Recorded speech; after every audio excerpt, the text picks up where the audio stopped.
Il est écrit dans ce que l'on appelle le livre de Moïse. Dieu créa au commencement les cieux et la terre était sans forme et vide. Les ténèbres étaient sur la surface de l'abîme et l'Esprit de Dieu se mouvait sur les eaux.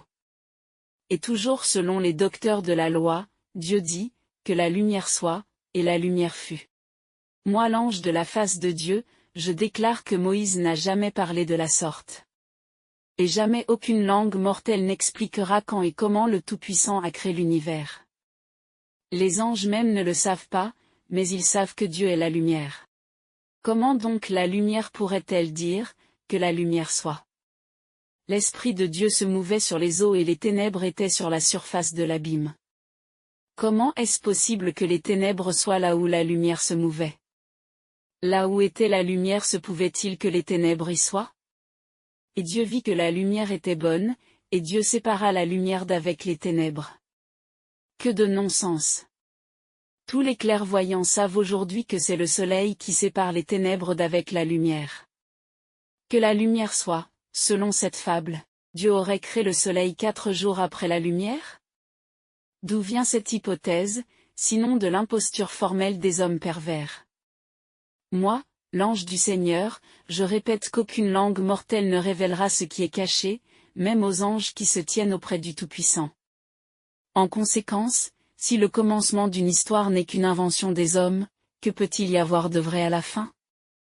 En effet, si c'est le soleil, qui par son action sur la terre, y produit les jours et les nuits et les 4 saisons de l'année, à cause de la rotation de la terre sur elle-même et autour du soleil, alors Dieu ne peut pas avoir dit, que la lumière soit. À moins qu'avant la création de la terre, il n'eût créé le soleil, puisque ce n'est pas la terre qui domine le soleil, mais bien le soleil qui domine les demeures de Dieu soumises à son pouvoir, selon la sagesse du Créateur.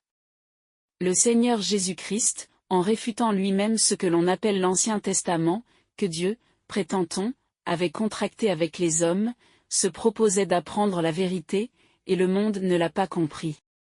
L'Esprit de Dieu se mouvait sur les eaux. Que veut-on signifier par là, si ce n'est vouloir diviser le Tout-Puissant en 2 personnes? L'Esprit Saint est Dieu, et Dieu est le Saint-Esprit. Son attribut est la toute-puissance, la sagesse son diadème, et l'amour pur, sa miséricorde. Ainsi donc l'Éternel créa la terre après les cieux, où se trouvent des êtres plus parfaits qu'ici-bas. Et que signifient ces paroles, dont Jean n'a jamais été l'auteur? Car c'est un verbiage vide et uniquement l'œuvre de ceux qui depuis tant de siècles, ont fait passer le Sauveur médiateur de ce monde, pour Dieu lui-même. Le Verbe était dès le commencement, le Verbe était dans Dieu et le Verbe était Dieu. Qu'est-ce qu'un verbe? Un verbe est un mot, et ce mot, selon l'imposture, est la seconde personne de la divinité. Le Verbe était dès le commencement et le Verbe était dans Dieu. Ne voit-on pas l'absurdité de cette doctrine? L'Éternel peut-il avoir un commencement, et qui que ce soit peut-il dire que le Tout-Puissant n'existait au commencement que dans un verbe? Le Seigneur Jésus-Christ lui-même n'a-t-il pas dit, « Personne ne connaît le Père que le Fils, et personne ne connaît le Fils que le Père » ?